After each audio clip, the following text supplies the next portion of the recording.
তওবা করার হিম্মত সবার হয় না ভাইরা আমার।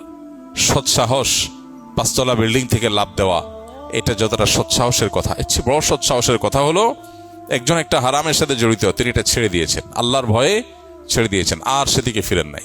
এটা হলো প্রকৃত সৎসাহসের কথা, এটা হলো আসল সাহসের কথা, আসল বীরত্বের কথা। তওবা করে জীবন পরিবর্তন করে ফেলতে পারে। আর তওবা না করে গুনাহের মধ্যে ডুবে আছে অনেকে আছেন, মোবাইলের গুনাহে লিপ্ত, হারাম মেয়েদেরকে দেখছি, হারাম ভিডিও দেখছেন, এটার মধ্যে তিনি ডুবে আছেন, মানুষ জানে না, কিন্তু গোপনে তিনি দেখছেন। ঘরে ঘরে অহরহ জনে জনে গুনাহ আজ ছেয়ে গেছে। ইবাদতের স্বাদ নষ্ট হওয়ার অন্যতম কারণ হলো চোখের গুনাহ।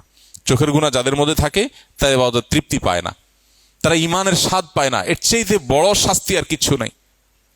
আখিরাতের শাস্তি তো আছেই, দুনিয়াতে আল্লাহ নগদ শাস্তি দেন যারা চোখের গুনাহ করে। ফিল্মের ক্লিপ দেখেন, মিউজিক দেখেন, মিউজিক শুনেন, মিউজিকের ক্লিপ দেখেন, হারাম ভিডিও ছবি দেখে দেখে মজা নেন, অফলাইনে কিংবা অনলাইনে, তাদের দুনিয়াতে আল্লাহর পক্ষ থেকে নগদ শাস্তি হলো ঈমান এবং ইবাদতের স্বাদ তাদের কপালে থাকে না, তুলে নিয়ে যায়। তারা ইবাদত করলেও করে দায় সারার জন্য, স্বাদের জন্য, তৃপ্তির জন্য, তৃপ্তির সাথে তারা করে না। এই জন্য জুয়া সহ সমস্ত হারাম থেকে আল্লাহ আমাদের বের হয়ে আসার তৌফিক দান করুন।